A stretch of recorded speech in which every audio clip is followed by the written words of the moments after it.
Yeah, I mean, all the time, like, so that's something that we want to do, Can you just check the phone if it's like it doesn't actually need the time. So that the like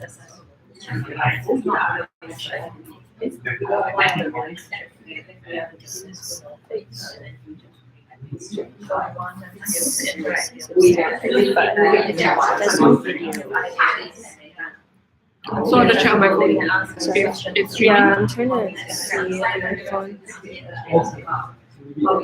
Stories and that we commission the ideas of people. So that just basically it's a very small section. Is it just blank? If they're trying to decide whether they want to be it's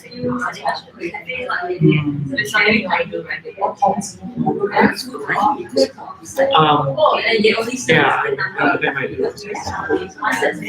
do. Like the model where It's just blank. so they try to do Hi, I'm Deborah. Okay, great. It's working, so it's live now. Yeah. This is like a.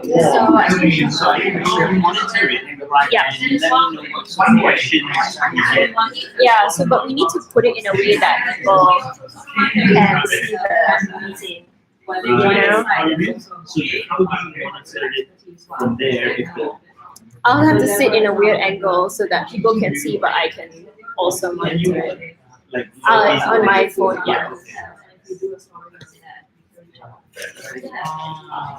So we have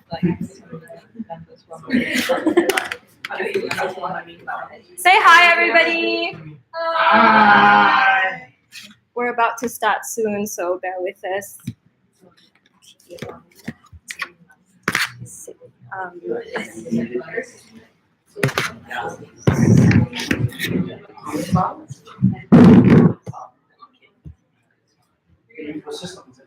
Yes.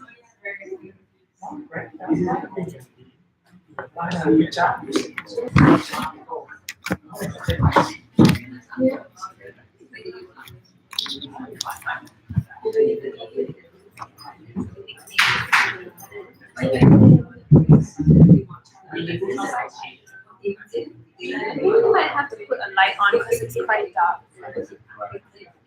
This is like a bit okay. That's better. Yeah.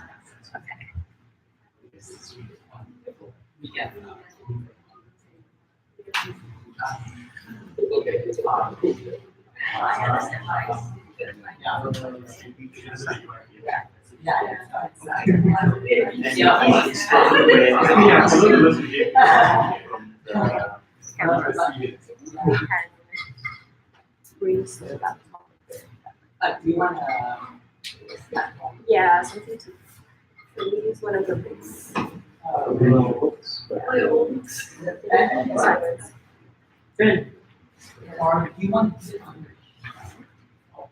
Because I think, can we use some of the books too?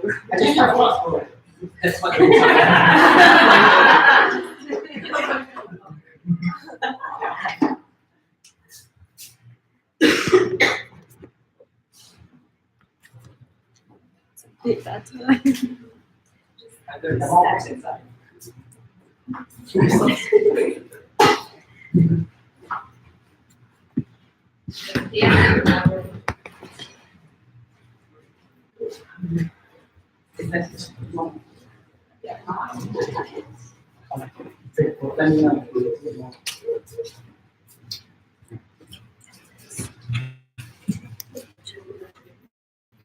Not for more. Yeah, I think that's okay, that's better. Yeah.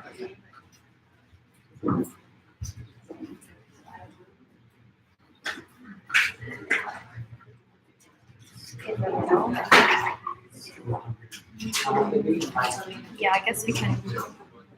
Okay. So I think I need help for moving the chair that way, and then we can. Let's put it on the Yeah. table. And just move it Because to. then we'll end up using a chair.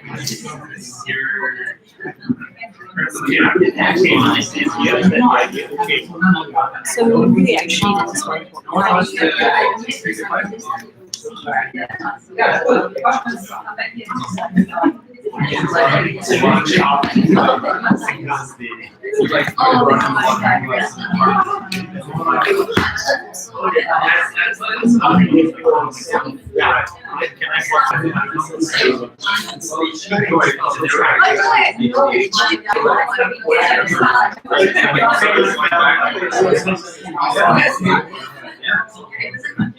Okay, can we start? Everyone, thank you so much for coming today. Thank you for coming, especially New Narratives' very first open meeting in Malaysia. And our first open meeting since we were de facto banned in Singapore. So I'm very pleased that everyone is going again. And to everyone watching on YouTube, hello and thank you for joining us. So, just a bit of introductions in case, well, for those of you who don't know, I'm TJ Tham, I'm the Managing Director, one of the founders of New Narrative. This is Kirsten Han, who is one of the other founders and is Editor-in-Chief. And Deborah over there is our Membership Engagement Editor, who's organized this. And then we have a few other people in the room who work with or have written for New Narrative. I'll let them introduce themselves later. But what I wanted to start basically was give you an idea of how we're going to run this, and then we can do some quick introductions, right? And then I'll talk a bit about New Narrative to give you a background of what's happening. We'll then go into a discussion, right? The point of the open meetings is twofold, which I'll go into more detail later. The first is that it's really important New Narrative that we are open and transparent and accountable. And so we hold these regularly so that people who read New Narrative can come and ask us questions. So this is not going to be like a lecture or a seminar. Or I'm not going to talk to you, right? The goal of an open meeting is for you to talk to me and tell me what you think about New Narrative, and to ask whatever questions you have. And any sort of question is important because one thing we're constantly learning is that even though we feel like we are articulating or communicating certain things about New Narrative well, there's always people who don't know or don't realize it. We can always be better at how we communicate. So the questions you ask actually help us understand what we are not communicating adequately, right? So even if you feel like it's something that is really basic, right? If you have a question in your mind, it's really important that you please do ask it so that we know we need to do a better job of somehow communicating the answer to that question, whether it's on the website, whether it's through different formats, and so on and so forth. And the sort of second goal then is to improve New Narrative by having this dialogue. So it's not just about us being transparent and accountable and having the people who run New Narrative in front of you answering whatever questions, right, and modeling this behavior, but then it then enables us to improve the site, improve how the site looks and works and operates, improve the content, right? Even if you generate ideas for us, we'd be happy to implement them if we can afford to, if we have the time to. That's always our biggest limitation. But really, it's about how do we create a better product for all of you. Okay, so after that, right, normally we hold separate open meetings in democracy classrooms, but today we're kind of combining them. It's part of a big experiment for us since this is the first one. Thank you all again for being part of it. We do the open meeting normally 90 minutes, and then on a separate time we have a democracy classroom. But we're going to transition to that about an hour in. So Kirsten will lead that. And it's also part of what New Narrative wants to achieve and how we want to normalize the practice of politics in a region of the world where the practice of politics is highly discouraged, right, or limited to a very narrow field. Of course, coming to Malaysia, where you guys are way more advanced than the rest of Southeast Asia in terms of political activism, right? We come in great humility to learn from all of you. But as I said, this is it's a two-way street, right? So we're also here to learn from you and figure out how we can improve democracy classrooms, how we can actually also take things that you guys know and do here in Malaysia and spread them throughout Southeast Asia. Okay? Any questions at this point? No? So shall we just start very quickly with introductions? And our usual practice is say your name, just, however you want people to call you. Your preferred pronoun, whether he, she, they, whatever. And just one thing about yourself. Could be anything. Could be your favorite color, could be your, deep personal philosophy of how the world works, and anything in between, but just one thing. Okay? So, Kirsten, would you like to start? Hi everyone, my name is Kirsten. I'm the Chief Editor of Naratif. Pronouns she, her, and one thing. I guess since that's already widely known, I'm like a big cat lady. So that's the info there. Okay. Hi, my name is Cindy. I was like to be called she, her. And one thing about me is I've known Kirsten for 8 years. I'm Yvonne. Pronoun is she, I guess. One thing about me is I'm a dog lady. I really love dogs instead of cats, actually. Hi, my name is Jeremy.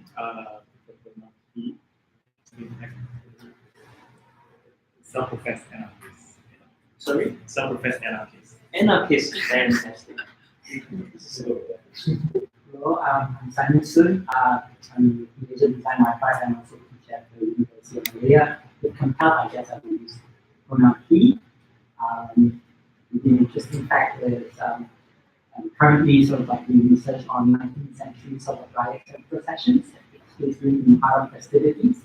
And one of the interesting things about this facility is like a lot of people cross-dress and sort of like create a scheme of like commotion and mayhem. So I like to call them my 19th century sort of like Olympic bond dances. Hi, my name is Han. Pronoun he. Interesting fact, I have eczema. Hi, my name is Paris, and pronouns she and her. My goal is to have a house full of cats. Hi, my name is Jamie.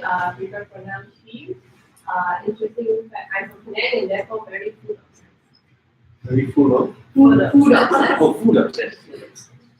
Hi, I'm Sophie. Pronouns she, her. And I've been helping me learn to talk for a couple of months now. The ones here. This Oh, hey, I'm Noel. Please call me, address me as I'm currently jobless. I would like to think that so I'm very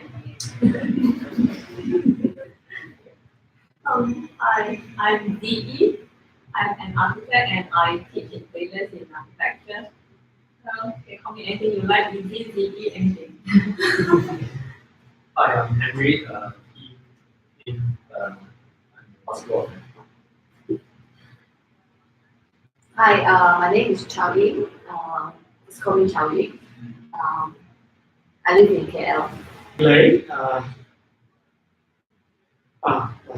I'm out of town, let's put it that way. I live in California, but my heart is in Southeast Asia. I'm both cat and dog, because there are 2 cats, 2 dogs. So I'm known for gardening, so that's what I do. Hi, I'm Deborah. She, her. I speak 3 languages. English, Malay, and Spanish. Okay. Right, cool. Okay, so thank you very much, everyone. I'm TJ, pronounced he. And one fact about me, I am a revisionist historian.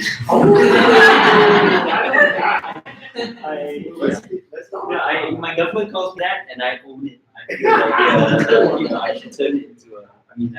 I'm quite proud to be called a revisionist historian. So, okay, so quick survey. Just how many members here, like paid members of New Narrative?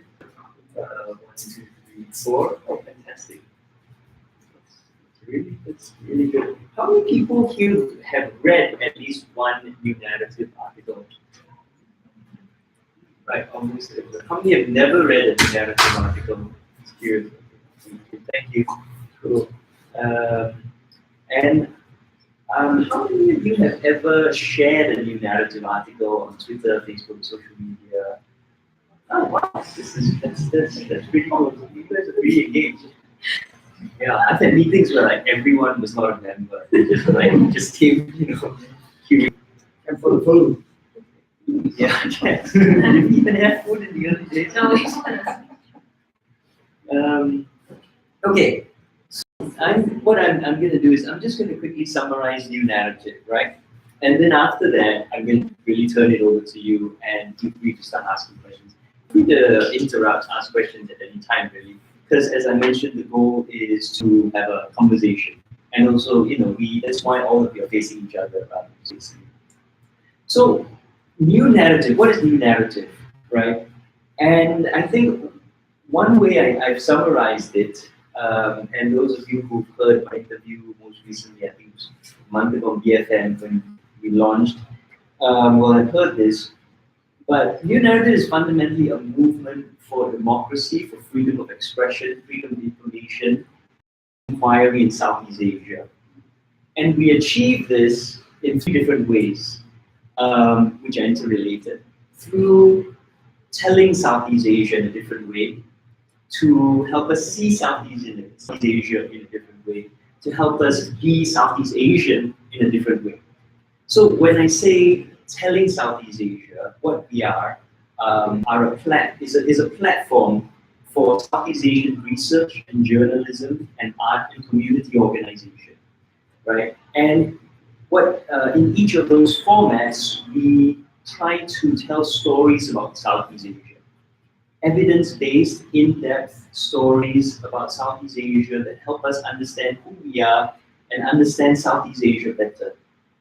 So, in order to do that and reach as wide an audience as possible, we also tell these stories in different languages and different formats. So right now, it's on English, on Bahasa Indonesia and Bahasa Malaysia.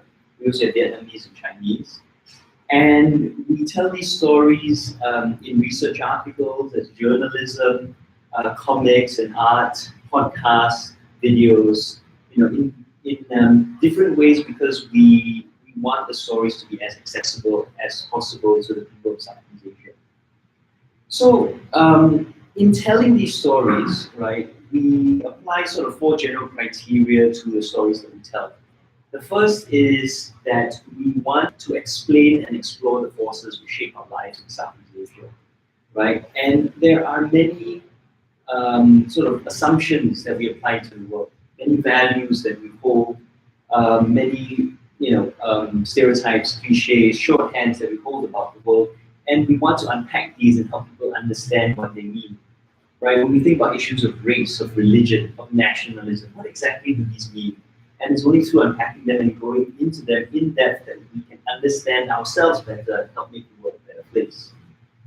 The second is that we want stories which are of relevance, of meaning to the people of Southeast Asia.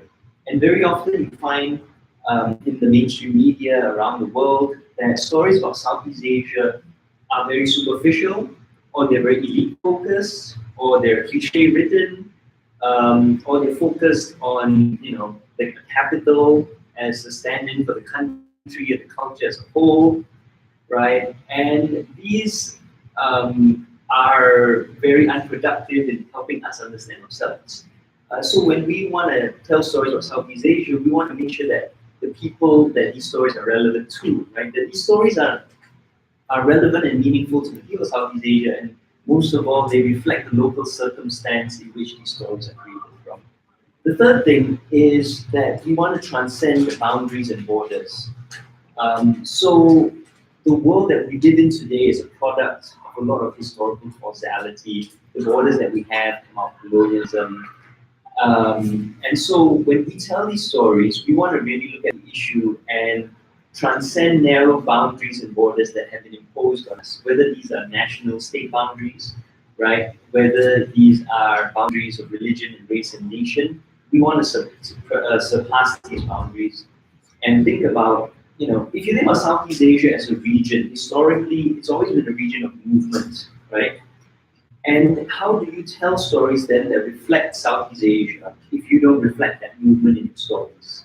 So if you tell a story about the haze, for example, the environment, you can't tell that story without going into detail in 3 different countries, which historically were deeply culturally interlinked, right? Sumatra, the Malay Peninsula, Singapore, historically very much connected deeply with each other, but today, because of politics, 3 separate countries with hard borders. So where other newspapers may send a journalist to each area to report, right? Parachute them in, have them get a story, get them out. What we try to do is find local reporters, local people, people who want to tell stories, people who want to write, not necessarily professional journalists in each of those places to then tell the story to us, and we put them together to create something that is not just in-depth and evidence-based, but deeply reflective of local circumstance.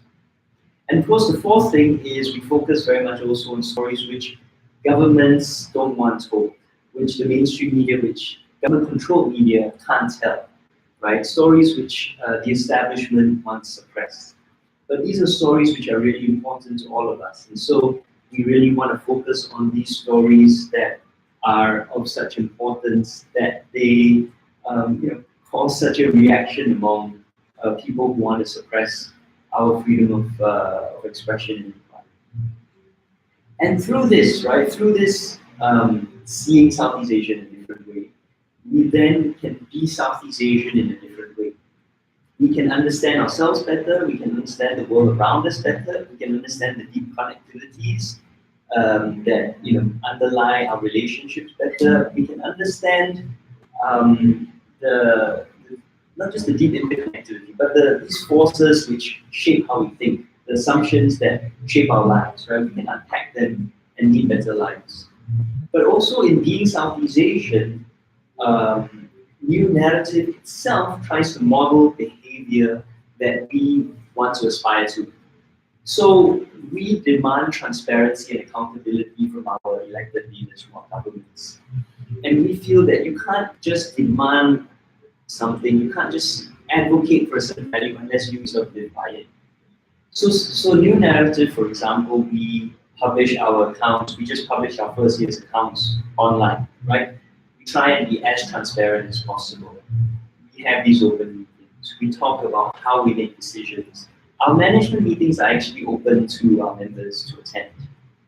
And through this transparency and accountability, right, we want to show that it is possible to be transparent and accountable and still run a business. It is possible to be moral and ethical and still run a successful business. That these are not, there's this idea that the only successful businesses are those run by these, hard-nosed people willing to break the rules and focused on profit. So even this sort of crazy moral basis, right, of that the CEO's responsibility should only be to increase value for shareholders, which is a really, I think, cynical and short-sighted way of looking at the world, and also a total misunderstanding of the point of a company and a CEO. And we want to demonstrate that it is very much possible to be moral and ethical and accountable. And if a tiny company of a few people who are, so few resources can do all these things, then surely bigger companies, governments with all the resources in the world can do that too. So that's New Naratif in a nutshell. And so, and also the last thing I'd love to mention is that, can everyone see a shirt? It says pay your freelancers. Globally, like freelancers are exploited, and increasingly as we shift towards an economy where freelancers are relied upon, right? The gig economy, the Uber economy, the freelancer economy. Freelancers don't have the traditional protections of labor rights. And it comes down to, if governments won't take action, companies have to take the lead. And so when we get an invoice from a freelancer, we're very proud that almost always we pay within 24 hours. Right? I think one of our writers, what's her name, the lady in Myanmar, I think, the new one. She said she tweeted that she was owed 17 months worth. That was Victoria. Okay, 17 months worth of rent by all the different publications which owed her money. Well, of course, New Narrative has paid everything, and she thanked us for paying her within, overnight for an invoice she sent us. So, in fact, I think we reached the point where people expect us to pay within 24 hours. They'll email us going, hey, I need to make like a car payment or something. Is the money in yet? I'm like, it's only 1 day. Right? You wouldn't ask that of any other company, but you ask that of us because then we raised the bar. Right? Okay, so I'm going to stop here, right? And so I hope, if you have questions, comments, what you'd like to know about New Narrative, please go ahead and ask. Well, I'll just pause and move for questions. Yeah. And then if no one has questions, then I'll ask you guys a question. Well, I guess I have a question about Yes. scope, right? Yeah. Southeast Asia is diverse. It's also the coverage of now I understand in Southeast Asia. As someone teaching Southeast Asian is quite hard to our understanding Southeast Asia, different parts of Southeast Asia is so unequal on so many levels. What kind of partnerships are we building in order to uncover new narratives, so find new kinds of trajectory or new kinds of ways in which you can lead Southeast Asia other than the centered free model that we are often finding in the Southeast Asian studies and academic discourse or a lot of publications that tends to be limited by resource, right? In terms of your strategy. Yes. Some insight and some plans in which you are to create or redistribute resources. Redistribute resources. Okay, that's getting into different. Okay, so our basic strategy is to find local organizations who are doing good, important work in the local communities, who can speak for local communities, who have a deep understanding, and work with them, right? And offer them a platform for telling their stories. So we go into every area, region, market with a sense of humility. We know that we don't know the place. What we try and do is find people to do, right? And that's a constantly iterative process of finding people, getting them to introduce other people to us, asking them. And so by building these links down as far as we can into the grassroots, into the local communities, that's how we connect with people. So we want to be a platform of great diversity. We come back to the beginning of your question about Southeast Asia, right? We want to reflect all the as many diverse perspectives as possible, and help people understand that there is a lot more out there than any one of us could possibly ever know, right? So the goal really is find local people on the ground, and help them tell their story. And then once we tell that story, we hope that in telling their story, we give it back to them, and they can use that to then improve their work, right? And we can also learn from them, just as we've come to Malaysia, to learn very much about your civil society and how Malaysia has accomplished so much in terms of political plurality and freedoms, right? And how we can help everyone else in Southeast Asia who wants to achieve those things better. So we want to also document, we want to participate. So fundamentally the strategy is find local people and just keep asking questions. And I would we don't run traditional bureaus or newsrooms in the way that we see it most more mainstream publications. So we are very flexible in that way. So instead of a bureau or newsroom, we have consulting editors. So consulting editors' jobs are to look for these organizations or look for local writers. And so the way we work is we don't have country bureaus in that way. We look at regions more. So we have consulting editors in Medan coming off Sumatra. We have consulting editors in Jakarta. We recently hired a consulting editor in Kalimantan. So to look, and then we have West Malaysia and East Malaysia editors. So we don't imagine that hiring someone in KL can speak for the whole of Malaysia. We try to get consulting editors in regions as well. I have a follow-up question. I really like what you just said about it being a two-way sort of model of sort of learning. So it goes sort of like drawing something out, but what is it for, say, like a local reader based in, I imagine now? Have you sort of have examples in which the learning also sort of like comes from the locality? What are they able to sort of draw from learning about larger sort of like trans-regional sort of like networks, connections, and case studies and connections or comparisons that we want to like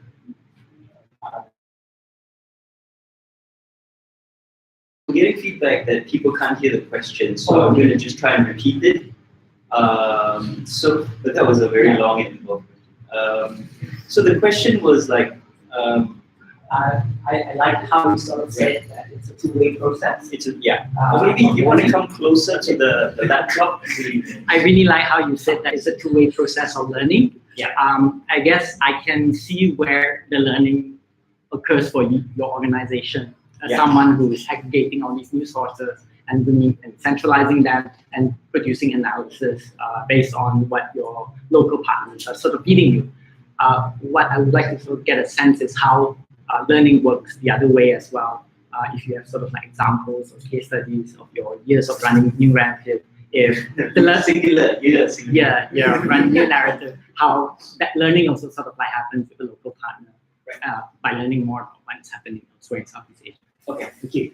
Do you have an answer? So I think for countries like Laos, that's very difficult because we don't even have writers from Laos. That's actually one of our big blind spots that we couldn't find anyone. So countries like Brunei and Laos, we have really struggled to get coverage.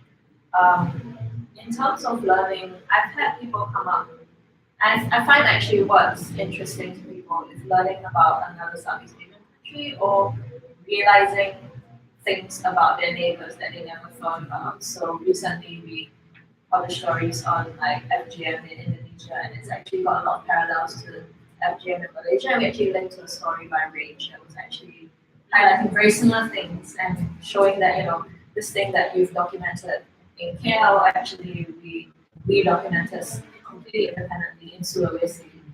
And looking at those links, we've had readers who say things like, you know, I didn't know this about Singapore's hawker industry because we published a podcast where 3 hawkers talked about their actual experience trying to run stores. We published a story about urban poverty in Singapore, which I noticed from some of the social media reactions that people outside of Singapore were shocked that there are poor people in Singapore, which to Singaporeans is like widely known. But then we realized that because the government's PR is so good overseas, there are lots of people in Southeast Asia who don't realize issues of inequality and poverty in Singapore.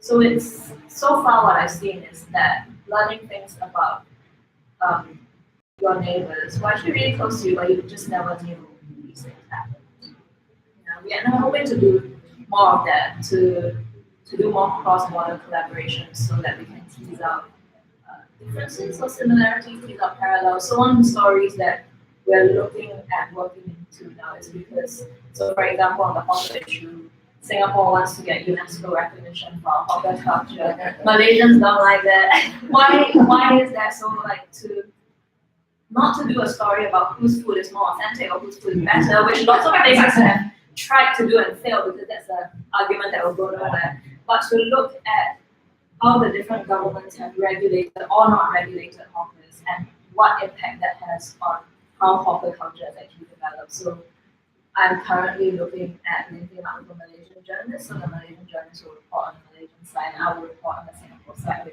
and we make one story so people can actually see what it is, rather than, you know, here's another article about whose fish head curry is the most authentic. Or how many missions is that? Yeah, how many Michelin stars does everyone have? Like that's not the thing that will affect Southeast Asians' lives. Even the UNESCO thing, we did a Facebook Live Ask Me Anything with a friend of ours who works in a hawker center, and he said this UNESCO thing it's nice to have, but it won't affect the hawker's daily reality. Wow. So it's actually kind of ridiculous that like New York Times and everybody is like covering this about Singapore's Malaysia spat. But actually on the ground, this means very little. On the ground, there are other issues that we should be talking about. Yeah, if I can second that, the feedback I've gotten for issues of commonality across South Asia, and in particular the LGBTQ issue, which there is more freedom, less freedom, but there's a lot of commonalities in how people experience the issue across Southeast Asia. The learning about Singapore, I think because Kirsten and I are Singaporean, so we've been able to report more on Singapore, and I've gotten a lot of feedback from around Southeast Asia. You know, there's this constant aspiration to have Singapore's success and prosperity, but increasingly, I think people are learning success isn't what they thought it was, right? That's a lot more nuanced. And B, there is a high cost to what Singapore has that even Singaporeans, if given the choice, may not want to pay. So there is this increased learning, you know, from a model which is held up around the world. You know, I've met people from Ethiopia, from Somalia, from Nigeria, who say, "Oh, Singapore, we want to be just like Singapore." And then I'm like, okay, boys, you know, let me tell you, and 2 hours later, like, oh, maybe, you know, we'd still rather have Singapore than our situation. Like, fair enough, but now you know the cost of our achievement, and so you can make that. Yeah. Yes, sir. I haven't given my feedback yet on that, but one thing that being on the other side of the Pacific is that I long to see voices, Southeast Asian voices. You know, like you talking about telling our own stories and our own voices from our own experiences. For the longest time, I've been, you know, the Nicholas and Christophs of the world telling our stories. Yeah. And so I think it goes beyond Southeast Asia. Nowadays, Southeast Asians are no longer limited by language. The newer generations, English is the way. And you no longer, yes, I mean, the borders is no longer an nation society because it's online. So, right.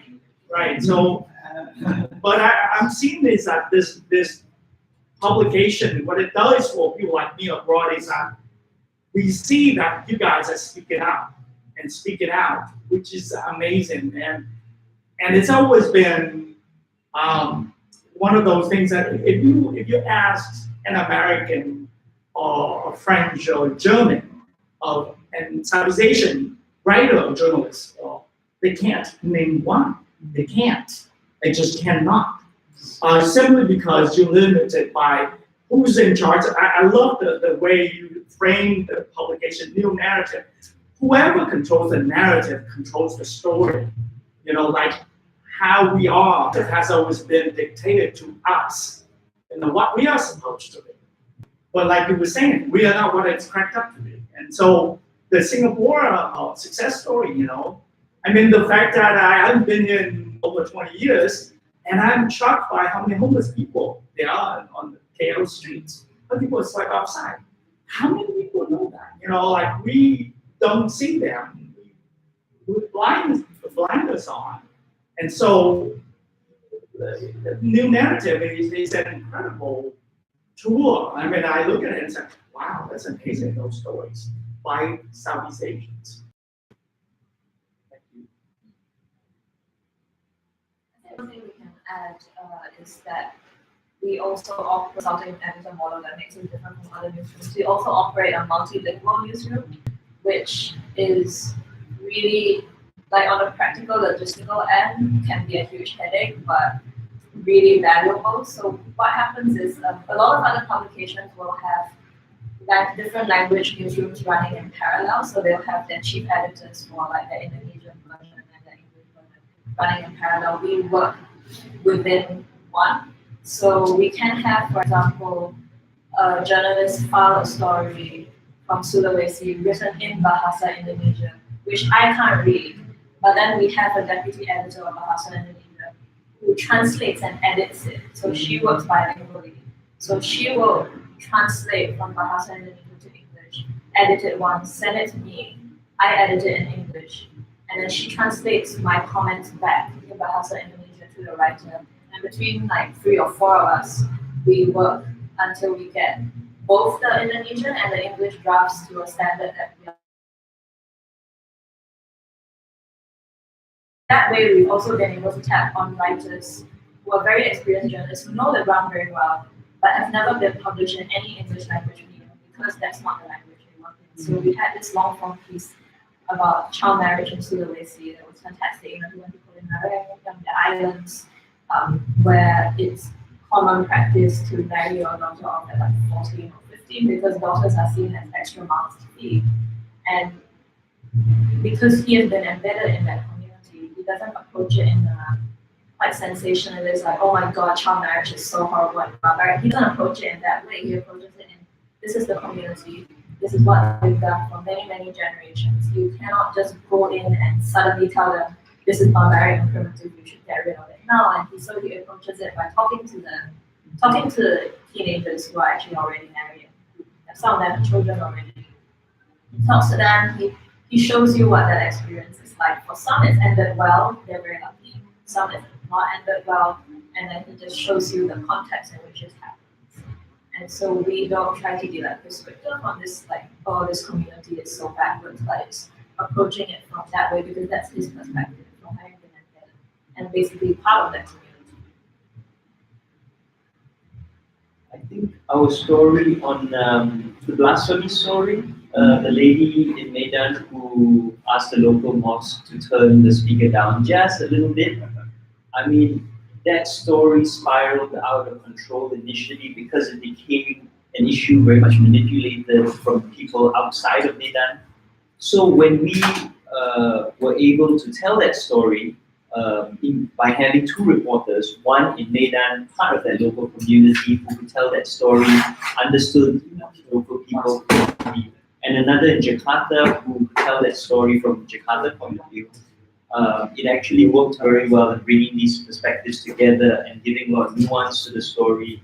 And I have had people in Jakarta tell me they've learned a lot knew about this issue through our story, and how it explained things very much from a far more local perspective, right? And another colleague of mine who's an expert on Indonesian studies said this was the best story about the issue he had ever read. So things like that. I feel like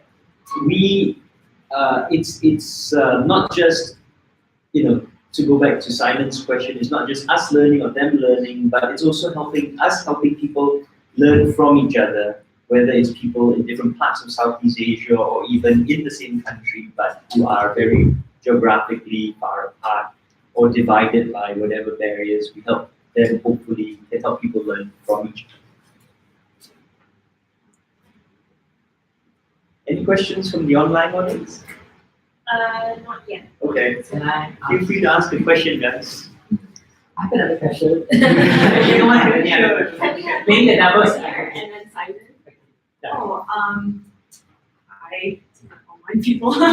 I think it's really, I think even, calling this meeting and having this perception of people who are reading as members and not just as content consumers or an audience it's quite a big thing because it does there's this collaborative relationship in producing the articles, but also in people who are reading it and people who are, sharing it and kind of on the other end of things. And I just wonder, I guess my question is as members of this community, what can we do for New Narrative? Because I suppose it's a movement, so there's this sense of we want to contribute, we want to be part of it. Obviously there's the reading and the sharing, as you said, spreading the kind of word on social media. But I wonder if there's, like any expectations or hopes that you guys have for members, in the relationship. Yeah, very much so. I mean, thank you for the question. And by the way, you want to introduce yourself quickly to everyone? We just asked your name, your preferred pronoun, he or she, whatever, and one thing about yourself. Hi, I'm Lucy.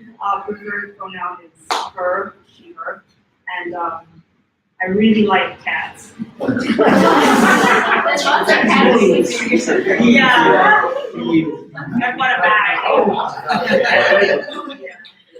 Right. Okay. Members, yes.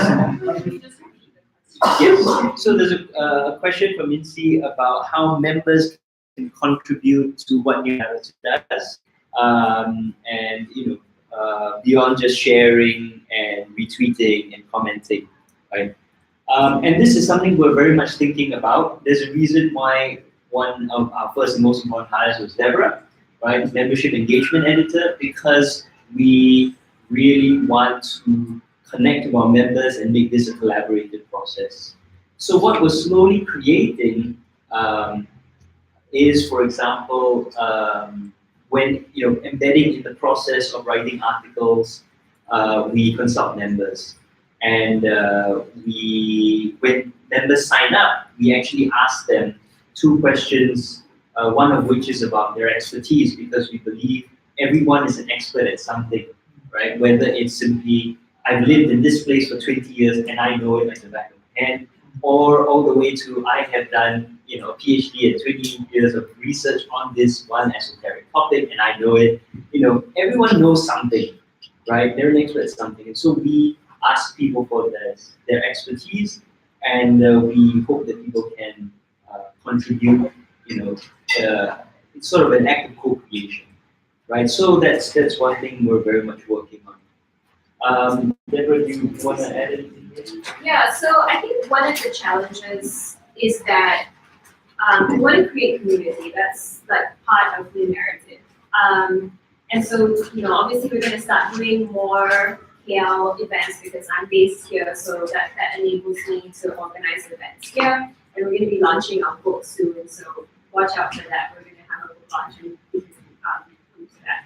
But I think we want to sort of do transnational connections as well. Like we want people from Singapore to be able to connect with people in KL, beyond KL, in Malaysia, right? And even in Malaysia, right? We are often, in West Malaysia, we are often very cut off from East Malaysia. So how do we build community, even just within the country? And I'm sure in Indonesia that happens regionally as well, where people in Jakarta have no idea what's happening in other parts of, or like just don't have an idea of what day-to-day life is.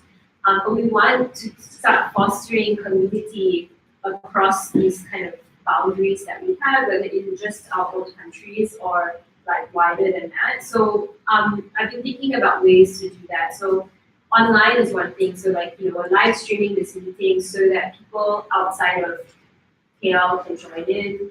I'm thinking about doing maybe an online book club where we read maybe a new narrative article or something else, and then people can come together and talk about it online, so that it's there is more than just commenting on an article. And I talked to some people yesterday at a focus group where we talked, and one thing somebody said is like, sometimes you read an article and you have like lots of things you're thinking about, but you want to have a discussion beyond just your friends, because you sort of, after a while, this friend thinks this friend agrees with me, this friend is like, maybe won't agree with me so much, and I know.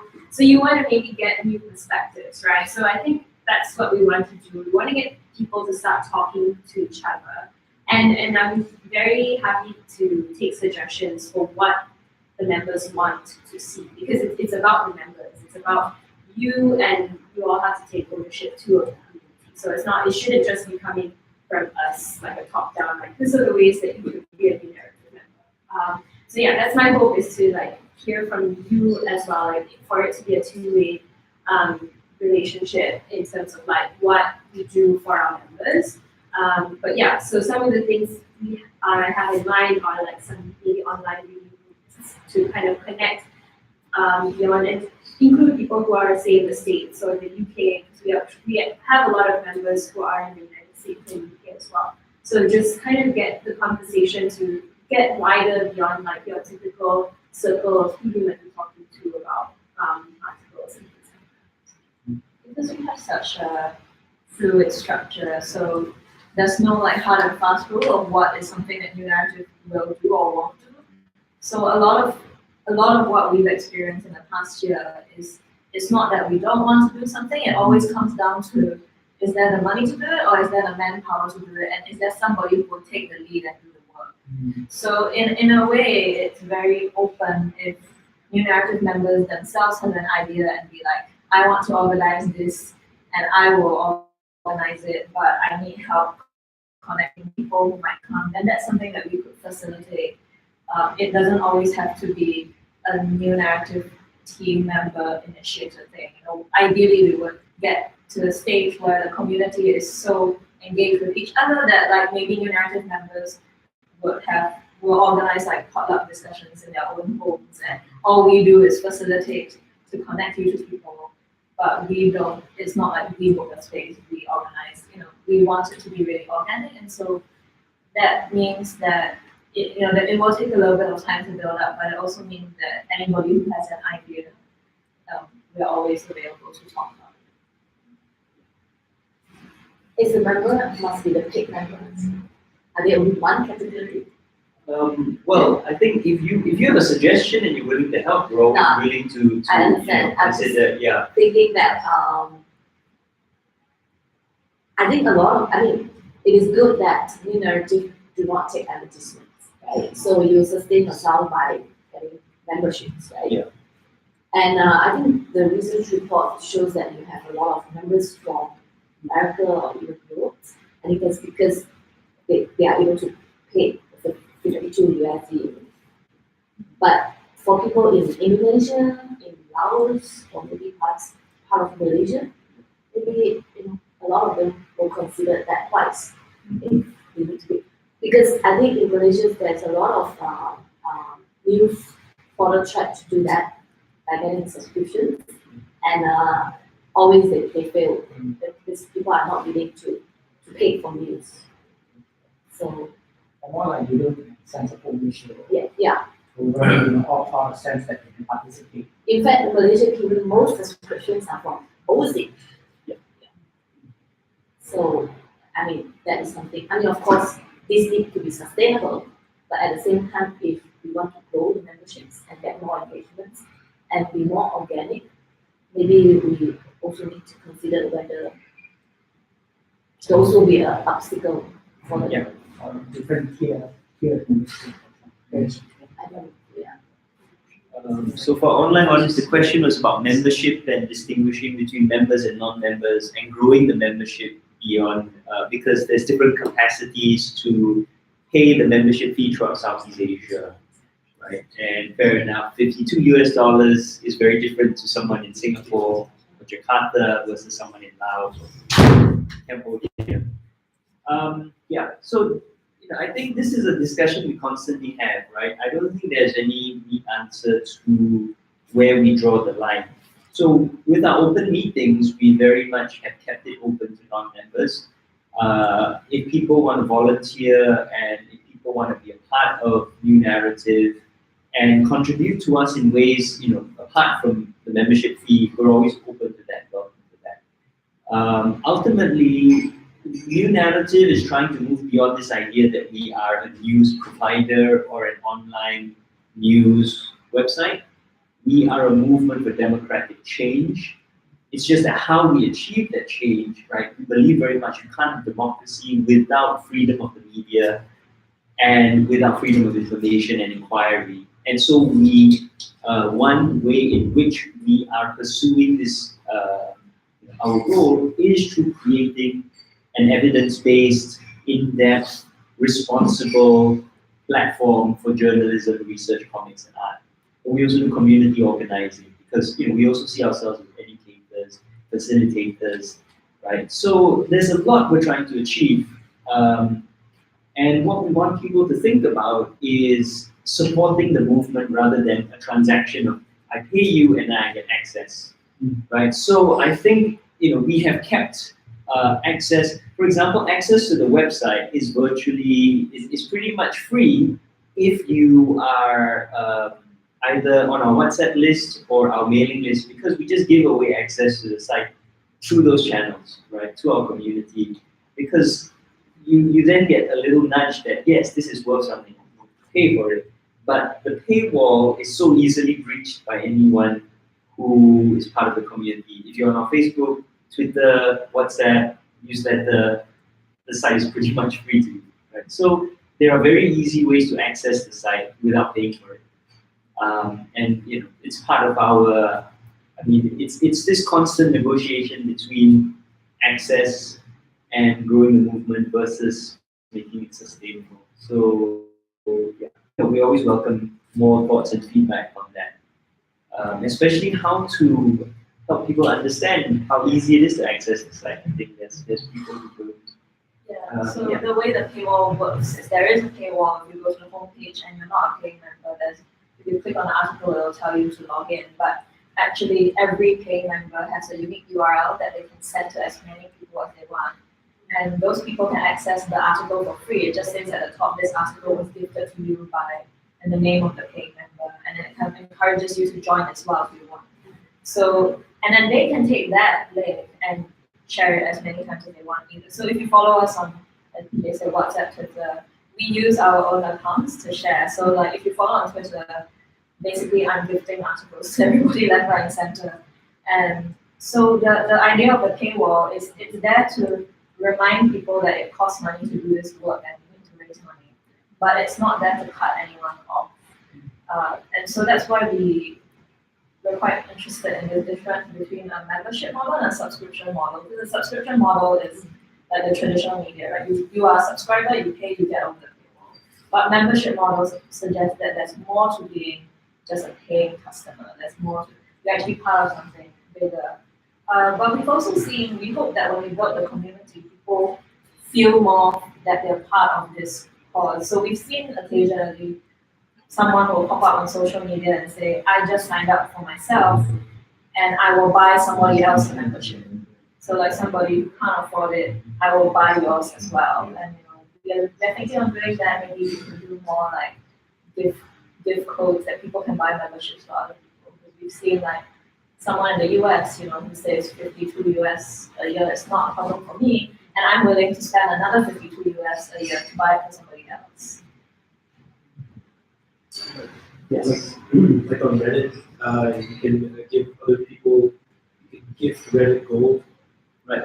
So like there's already, I guess, a precedent for several social media sites. The gift economy, maybe paying it forward is a good expression there. Just wanted to follow on about this paywall stuff because I'm not an SEO expert, but sometimes it gets tricky indexing the site with Google, and so your articles aren't discoverable by people who search. Yeah. I think one way that some outlets deal with that is they have that 3 article limit or something. Yeah. So you go there once and then they say, yeah, you know how it works. So that I guess that's the way to do it. Having said that, I understand why you have a paywall because ad tech industry is very broken, billions of dollars in fraud. At the same time, they are ultimately deciding what content is going to show up on these sites, and this is like the New York Times, the Wall Street Journal. They're transitioning more fully to the subscription model, or perhaps they saw the writing on the wall in the first place, and they knew that you couldn't rely on advertising alone. I guess what I'm trying to say is that the subscription model is extremely important, and but at the same time, could you say more about perhaps this paywall stuff in the context of what I was saying? First of all, is it this like are your articles discoverable on Google? According to our SEO, Okay. it is. Alright. Yeah. Okay. So we've had someone in to help us with SEO, a volunteer.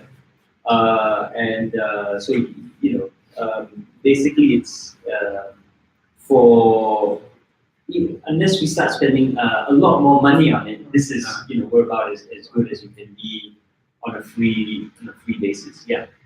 It is discoverable. Great. I find I don't really read your articles, but I follow you on social media, and I also follow like your whole the setup and everything. I guess the crowdfunding that you guys started out with, and I respect a lot of the values that you guys hold. Having said that, do you guys ever feel the need to be strategic about which values you guys are? Because a lot of them are quite radical for this region, and to maybe move forward or perhaps encourage several radical ideas is some people feel like there should be like a grading or something. Right. Do you guys feel like to be strategic about it, let's say maybe transparency is less important than working with shareholders and building a community? So the question was about our values and whether we ever feel a need to be more strategic about that and prioritize one over another, or have them on a gradient and sort of increase or decrease strategically as from my perspective, it's never been a problem. I've never felt the need to compromise my values.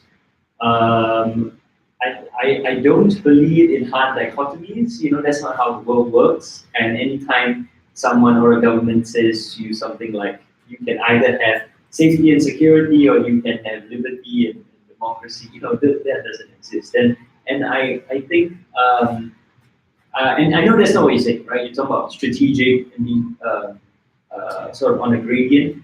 I think also absolutes are not possible. We can be as transparent as possible, but we will never be totally transparent because it's simply impossible to be completely and utterly, unless someone wants to come and follow me around 24 hours a day, the complete transparency is not possible. So in trying to be as transparent as possible, I've not encountered a situation where I've felt a conflict. To me, it's quite straightforward. If you believe in values, you try your best to live up to them. And, compromising on, you don't compromise on values. If you do, they're not really your values. And I think for new narratives specifically, because we're under such a microscope in Singapore especially, we are very cautious, and we know that there are people waiting for us to screw up and screw up badly, and will come after us the moment we put our foot wrong, right? And use that to smear us and, smear everything else that we're associated with. To answer your question, I have not felt a need to compromise on any values or dial anything back. Quite the contrary, I feel like, and I think, Kirsten will have more to say about this, but it is the fact that we are so strong and clear and radical about our values in a sort of country or even a region where such values are discouraged, right? Where the expression of such values is discouraged, that really makes us stand out, right? The fact that we have this 12-point manifesto, in a lot of places, especially I think in Singapore, but other places in Southeast Asia, which I'm not as familiar with, there's this, people attack you for being political, right? Which is kind of is a rather stupid thing, because everything in life is political, right? Life is scarce resources. Politics is how we distribute those scarce resources and how we come to those decisions about how to distribute those scarce resources. So life is inherently political. And there's no such thing as being apolitical. There's no such thing as being totally 100% objective. Those things are not possible. We're very clear about that. And people have really responded to that. And people really appreciate that we try so hard to live up to that. Right? So I think actually, just thinking about it now, it's actually our strength and our selling point that we are relevant. Right? That being said, we have had feedback that it is difficult to understand us sometimes because as you say, we are radical in so many different ways, right? We're trying to do so many different things that our message becomes very unclear. So what we have been thinking about is how to clarify our message or how to communicate better what we are trying to achieve rather than dialing back on any particular value. I don't think we'll ever do that. I mean, that there is the challenge. Like a lot of feedback, some of the feedback that we've got, not about so much what we do, but the messaging is that you guys do too many things. So I need people who see different types of stuff, don't completely understand what we do. So like, I'll meet some people who are like, oh, that you guys are like opposition media who publish things that governments in Southeast Asia don't want. I was like, yes, we kind of do that, but that's not what we are. We're not a news website in that way. Or else I meet people who are like, oh, you guys you guys just publish culture story, or you guys are like organizing freelance, and all these are aspects of things that we do, but not actually what we are as a whole. Today, for the first time, I heard like some people think only comics writers read us, and I was like, that's yeah. So again, it's kind of that's the challenge there of we embody a particular, because none of it can be separated from each other. We're embodying a practice that we feel is ethical, but how do we communicate that? Obviously, different groups react to different things. Like when I speak to journalists, they react to the soft stories, they react to the fact that we pay. But when I speak to people who are not journalists, they might not care about the payment model so much. It depends on how. That's a challenge that we have. And I think we have some questions. We have 2 questions on YouTube, and then I think we can segue into the. Yes, okay, because it's trio. So okay, we'll take 2 questions and then we'll go into the. So both of these questions are from Popin on YouTube. The first is, what are some of the stories that you guys find interesting but had to reject for some reason, or stories that fell through? We've had stories. So we've never killed a story so far. We do have like kill fee model of like what happens in the story. It's filed and we don't publish it. But we've never done that. We agree to work with people even if they have no experience, if they've never been published before.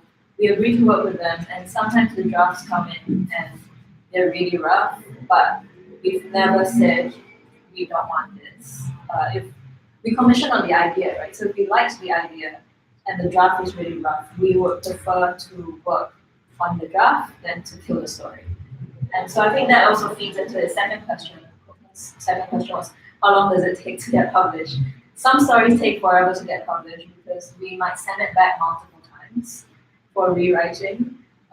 We might sometimes send it back and go, okay, actually, for journalism, you do need to interview people. Like I've had to send back stories and go, this is a journalism story file that has 0 interviews. Please, this is how you interview people, and then like break it down, and then even say like, here are some contacts you can go talk to. And so sometimes that takes a very long time. And our publishing, so we've had those situations, we never told a story, but we have had situations where people have pitched ideas or even fully like written the article and been edited and it's actually ready to be published. And then we've drawn them at the last minute because of fear, because of self-censorship, because of safety. They just can't do it anymore. So we've had those situations.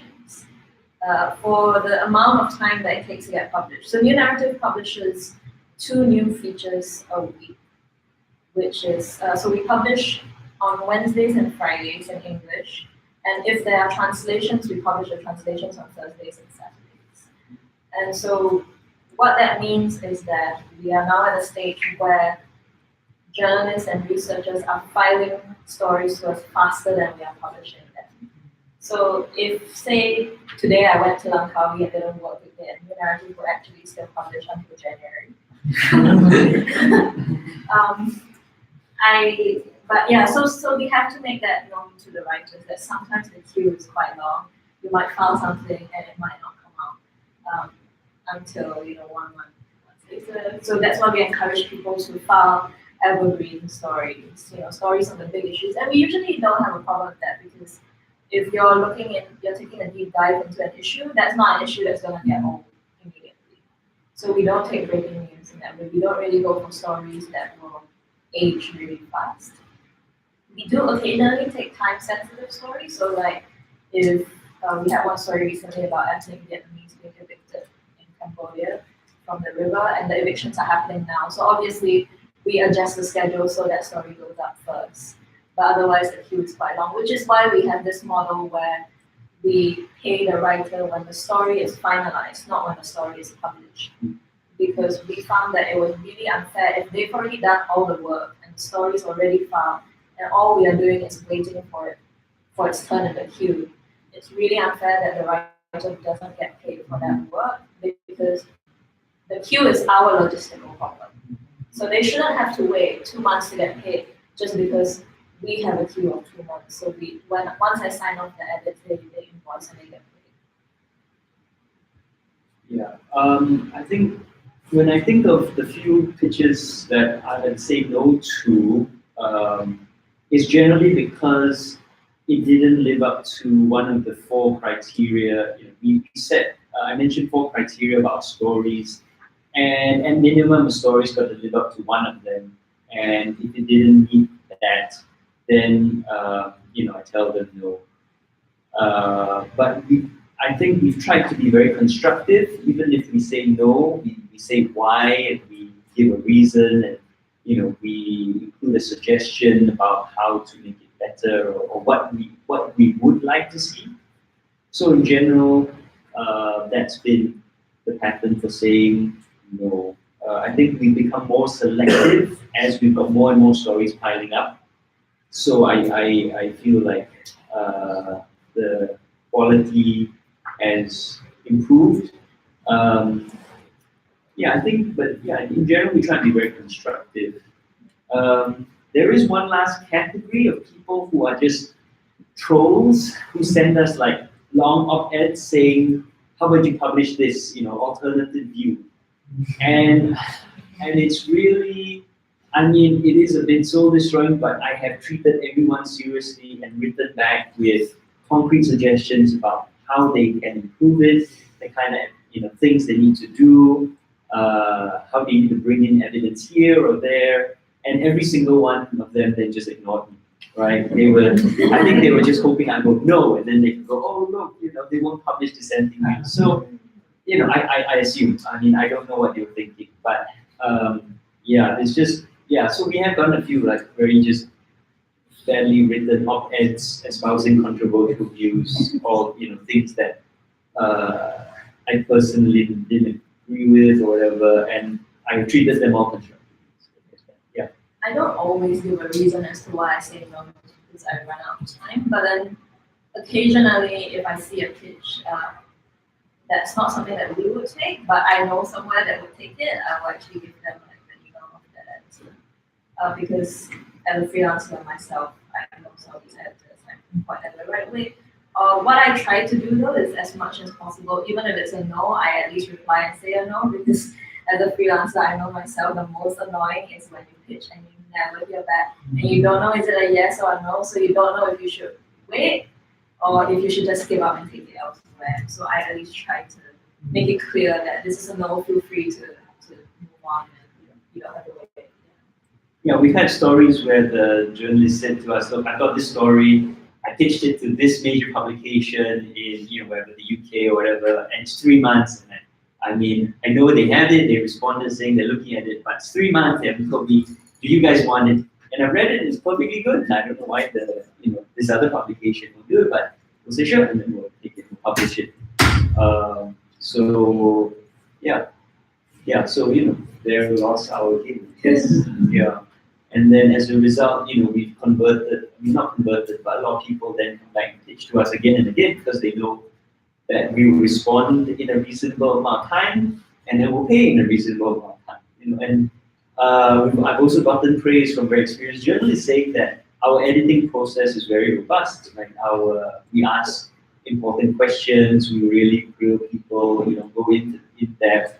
We've restructured entire articles, given very concrete suggestions. So people like to write for us. I think people who really appreciate the craft of writing and researching, really, I think like to write for us. And I really appreciate that feedback. Okay, so I think that's all the time we have. So thank you very much for the questions. Kokin, they were both Kokin, right? Yes, good to hear from you, Kokin, who's one of our authors. At least I think it's the same person. Yes. Okay, so we're going to transition to the democracy classroom. Yeah. So how do you want to do How that? many And are we still going to be online for that? Because I don't know how they do that. So if we can split into 4 or 5 groups.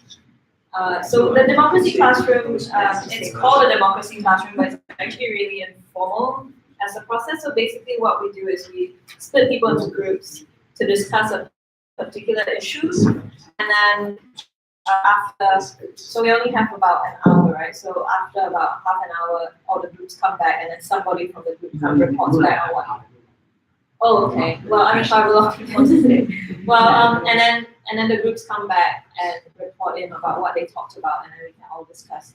And so the goal of it is basically to just get people used to talking about these issues with each other, not necessarily just with your friend, but with different people, get different perspectives.